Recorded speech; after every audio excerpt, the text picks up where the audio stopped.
everybody get back into their seats. Thank you for being here today. My pleasure. Thank you. So I want to thank Ben, because when we sat in a tiny little conference room in Bellevue, which I will point out is further from here than here is from Bellevue, given the traffic patterns, every week for a full day for a year, writing the Basic Education Finance Plan report and writing the subsequent legislation and helping to build the bipartisan, bicameral effort that drove it to completion and that culminated last Thursday in McCleary. And I've been trying very hard in my remarks in the legislature not to gloat, but man, it feels good. I mean, we tried very hard to make a very, very clear constitutional legal argument in 2261 about what the paramount duty of the state really was. I think we succeeded, and now we have to do the second part of the project, which is figuring out how to fund it. In the beginning, we decided to break what seemed like an impossible task into two impossible tasks, which was sort of marginally easier, though not if you're a real mathematician. You know, the whole dividing by infinity thing is hard. But the first part was to define basic ed, and the second part was to figure out how to fund it. And so that's what I'm here to talk about today. I'll set this up a little bit. This slide is a little bit out of date. I wrote these slides a couple weeks ago. The world has changed, but we do face a historic budget problem, and everything that we do has to be done in that context because it's where we live. We have to do a budget, and we have to get 50 votes in the House and 25 votes in the Senate, and the governor has to approve that budget. And we just added a new constraint in McCleary. And I don't want to do the whole McCleary analysis. You have lots of lawyers to do that, so I'm going to work on the idea. But before I start on the idea, I want to make sure, and it's not usually lost on this audience, but funding actually matters in what we do. The Washington State Institute for Public Policy put out a report saying what would be the result of the funding recommendations we made from the Basic Education Financing Task Force if they were fully implemented over about the 14-year time span that a young person is in the education system. And we go from what was at the time a 72.5% graduation rate up to probably about an 81% graduation rate. And you can see there's obviously a large distribution of possible outcomes there, but this moves the dial. This would cut our dropout problem by a third. Cut our dropout problem by a third. And you know, we pass a dropout bill every year, and if you were to measure the impact of those, it's zero. This is not zero. So levies, and you heard a little bit about that in McCleary, you heard a lot about that in Durham, are almost back to where they were in the late 70s, the levels that prompted the original school funding suits. At that time, it was 22% was the state average in 1978 when the court case was decided. And our average today is 18%. Our average last year was 16%. And that's the percentage of local school district budgets that comes from levies. But that's not evenly distributed. And so it masks the true story. This chart shows a distribution of the school districts and how much of their revenue they get from levies. And you can see that there's a large chunk of those are in the 15 to 25% range. Now, every time someone like me comes in front of you and does this chart, I want you to be very skeptical. This is a chart that does by number of districts. There are 295 districts in the state, and most of them are vanishingly small. And so if you do this chart, I have the wrong version. I'm sorry. I have a better chart. That's the next slide that I updated last week when I was in Yakima and was really trying to explain this. If you draw this chart and say, how many children are in districts that are between, say, 20 and 26% of their budget comes from levy equalization, the answer is over 80%, so close to 80%. It actually gets to about 85% when you add the districts that are between 26 and over 30% of their budgets coming from levies. That's the percentage of children in the state because the population is not evenly distributed across all the school districts. So this chart shifts radically to the right. So if more than 80% of the state is in the same condition we were in the 70s that prompted the Doran decision about unfairness, we have a levy unfairness problem. And there's all sorts of randomness about levy caps, which I'm sure all of you know all about. Equalization has the same story. I mean, this looks like it's sort of evenly distributed across the state. It's not. 71 districts get no equalization. And there's a bunch that are in the 5% or less. And then it looks like, man, there's a lot in the more than 5% of their budget coming from equalization. This chart shifts radically to the left. The vast bulk of districts have less than 5% of their budget coming from equalization. But there are a significant number of typically small, typically districts that are filled with children who live in low-income households, living in districts that receive a lot of equalization as a percentage of their budget. And we need to make sure that we are not damaging education for poor children in this state, in a state with the most regressive tax system in the nation. So I'm proposing something that both addresses the problem we have with McCleary and this inequity problem that was addressed only tangentially on page 56 of the decision. You can tell I've been reading it line by line these days. And if we're going to do a new financing system, we should actually fix all of the problems. Because it turns out, politically, you cannot fix just one problem. If I want to fix just the problem that some districts have received 5% more from the state to pay their teachers for the last 30 years, 5% more for no discernible reason. I'm sure that there would be reasons that the teachers in Edmonds and Mukilteo and those places would say that they should get paid more, but there's no reasons that I can actually see that would cause that to happen. That's been in place for 30 years. If I just try and fix that, I don't have the votes for a budget. Okay? And as a budget chairman, let me tell you, I care a lot about numbers. The most important number to me is 50, which is I have to have 50 votes at the end of the year, or I have not delivered a budget that works. So anytime you try and fix one problem, it's unfair because you're damaging that little set of districts. The distribution mechanism we have for equalization today is nuts, but fixing that unfairly damages the 80% of school districts in the state that are, quote, property poor, unquote. Now, there are a significant number of districts that are property poor. Our formula today does not reflect that very well. If I try and fix just that, we don't have the votes for a budget. So you wind up having to fix all of the problems, which turns out to be remarkably difficult. It makes your head hurt. If we're going to do a new system, it should be fair. Basic ed should be funded by the state.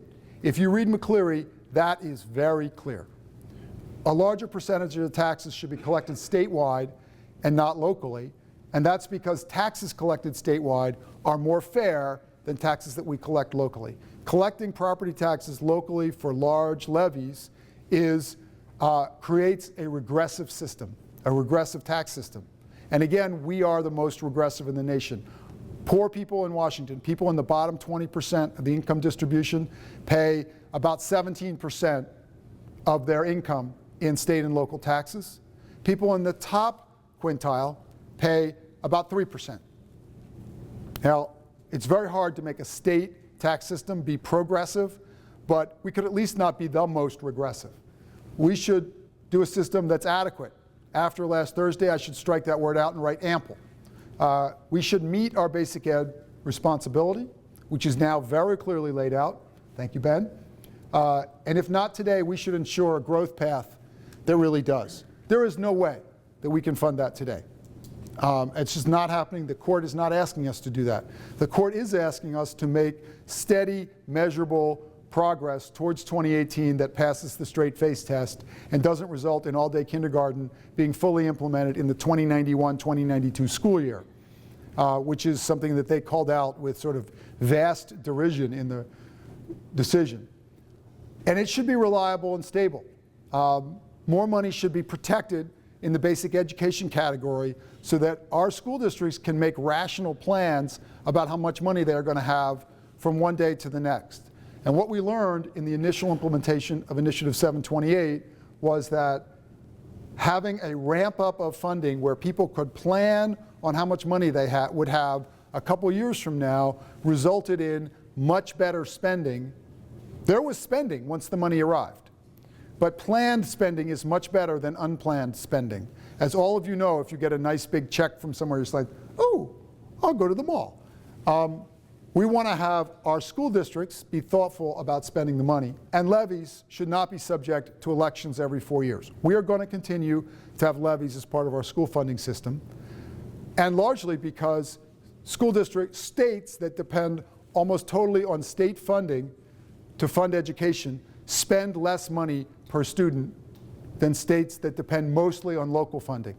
We have to have a balance between fair and adequate, and the taxpayers seem to prefer paying taxes locally, and so leaving that in as part of the system is a way to balance that. I try to live firmly on the sort of gray ground in the middle of the political spectrum where all of the work is actually done. The proposal that I have before you today has the inartful brand of the local levy swap. And the proposal is to do a revenue neutral swap in the beginning. And I'll say revenue neutral today because this bill would require a 2/3 vote in the legislature.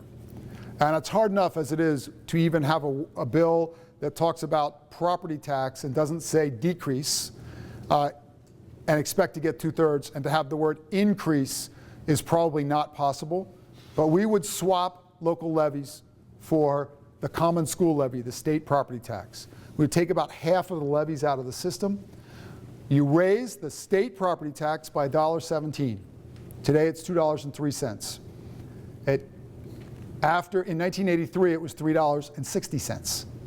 After the last time someone tried to do this and didn't quite get over all of the grandfathering humps. Hopefully we can be smarter this time.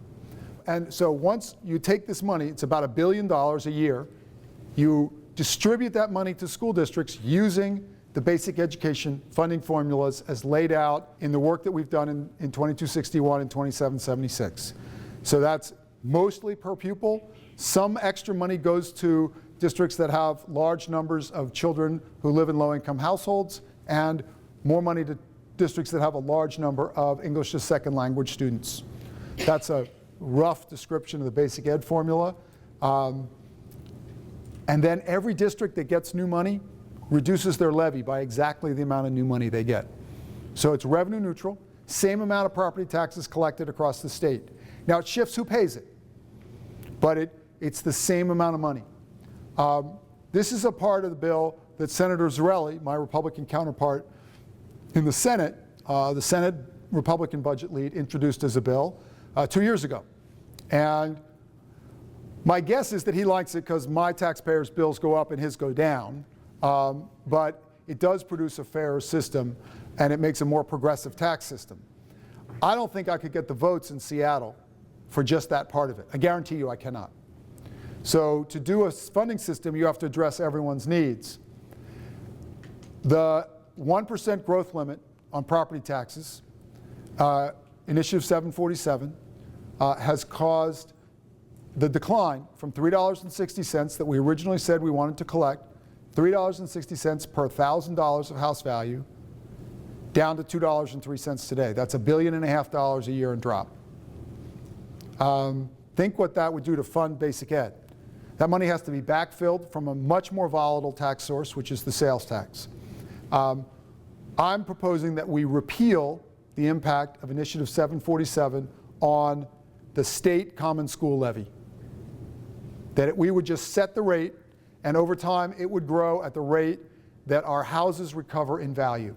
So as our property recovers from this recession, the value would go up with that. As we have more wealth to pay that would grow over time. We reset levy caps at $2,500 a student. Now that number is not going to work. As I've talked about this around the state, that number is probably too low for Seattle. I picked that number, and you'll see why later. It's the first number with 2 zeros that came above the Seattle number. There's a lot of changes that will need to be made in this bill to make it actually get 2/3 in the legislature. But this solves all of the levy cap grandfathering problems in the Puget Sound, which is our big problem. It's a huge, big problem in negotiations between districts. It creates incredible inequities. Issaquah and Bellevue are right next door to each other. Bellevue can raise millions and millions of dollars more per student. Well, not millions per student, but millions of dollars more because they have a higher levy cap. And there are other complicated factors in there too. The whole levy base is a vast area for mischief. And I should know, and Jack, you should smile right now. I should know because over the last decade, I've done a lot of mischief with the levy base, and we've expanded it significantly, which is one of the reasons why the percentage of levies has gone up, because it was the only way to put money in the system. So I'm proposing that we make levies permanent. Your voters vote for it on a dollars per student basis, and over time, that's adjusted by the number of students you have and by the inflation rate. And if you don't want to change that, it just stays the same. All right? And we figure out the rate at the local level to make that work. If you want to change it, you have to go back to your voters. It's an excess levy, we need to do that, but I think you ought to be able to have a stable and reliable funding system for your expenses at the school level, even if they're not the basic education expenses. So using the common school levy works better than our current equalization model. We will still need to have an equalization model, but the current equalization model is not a good proxy for actually having a fair tax collection system around the state. More money would be basic ed, growth would start to pay for our constitutional requirement of ample funding, and it eliminates all the grandfathering. So I'm going to give you some examples to show how this works, and we'll start with the poster child. I mean, I'm sure I could find a better example, but I was in Yakima last week, and I thought it'd be good to have them as an example. They have almost 15,000 students. Their calendar year 12 levy is $13 million. That's $876 per student. It's an interesting way to start thinking about your school levies is how much money do you raise per student? Now remember, we would raise the state common school levy, and then we would redistribute that billions of dollars, that $1 billion automatically back to the districts. That would be $16.492 million going to Yakima. Okay? And then we would lower Yakima's levy by the amount of the new distribution. Yakima's levy is $13 million. Boom, they have a zero levy. Their taxpayers no longer have to pay a local levy, and their local levy is more than the state property tax went up. And we'll show that on the next slide. Yakima, when you do the math, Yakima winds up with about $3.5 million in new state funding, new basic education funding for them. So the new tax though, because remember the state property tax, the common school levy goes up by $1.17 a thousand. So Yakima taxpayers would pay $5.6 million. But now remember, they were paying $13 million in a levy. They're not paying that anymore. The net, their taxpayers save $7.3 million. Okay? People looked at me like incredulously when I was in Yakima doing this presentation. Their new local levy cap is $2,500 a student. That's when they giggled, because they're not raising $2,500 a student. That's okay. They didn't raise their levy cap before. So they could raise $37 million in local levy. Their voters will never approve that. But their calendar year 12 levy rate was $2.79 per thousand. Their taxpayers paid $2.97 a thousand less, and then they add back the $1.17 that everybody's property tax went up. So they net out $1.62. So that's, if Yakima went to their voters and said, you know, you were paying $2.79 a year ago, how about you pay the same amount now? We'll just ask you for $1.62 in levy. Same tax rate. I bet their voters would approve that. Their district would have more money. Their taxpayers would have exactly the same impact. So this is what we're trying to do is do that kind of equalization to make it work better for taxpayers in lower property value districts. The other end of the property tax teeter-totter is Seattle. Seattle has 45,000 students. So it's about 3 times the size of Yakima, but its levy is $155 million. It's like 9 times Yakima's levy. Their levy per student is $3,500. 34, 37. Totally different experience. Now they have different costs. Their cost of hiring teachers is significantly higher. They get $50 million in new state levy. They were levying 155 in their local levy. That's reduced by the new 49.2 there. So their levy is now $105 million. So it's 154.9 minus 49 is 105. Their levy is now 2341. This is how I picked 2,500. So their levy drops. It doesn't drop a lot. It drops by 30%, 32%. There is no change in funds to the Seattle district in this model, to the Seattle School District. They get exactly the same amount of money. Taxpayer impact's a little different story, though. Yakima's taxpayers were happy. Probably not as big a case in Seattle. The new $1.17 raises $160 million. If you subtract their $49 million levy from that, which went away, right, because they got new money from the state, their taxpayers pay $111 million more. Now, there are more taxpayers in Seattle, so it evens out. The new levy cap in Seattle is $2,500. That would allow them to raise $159 per student more for a total of about $7 million. This is not attractive to them. There's not enough in this for Seattle. This is an architecture for solution, not a final story. So, I mean, their tax rates are affected as well. Their effective tax goes up. Now, the reason for that is if you want to be revenue neutral and you want to positively affect the districts that have the higher proportion of poor students and have a lower property value to pay for it, somebody's got to pay for it. This is a progressive change in the tax code. Now, it is not a very progressive change, because if we do this, we would wind up paying out less in the equalization. And equalization is paid for right now with sales tax, and that's mostly paid in Seattle. And Seattle, Bellevue, we all look pretty much the same here. Bellevue looks a little different because they don't start out at $3,500 a student. Bellevue starts out at $2,700 a student. So they actually do get some new room to levy. Levies overall, even when you're done, wind up being a lesser part of the system. Their taxpayers pay about $30 million more.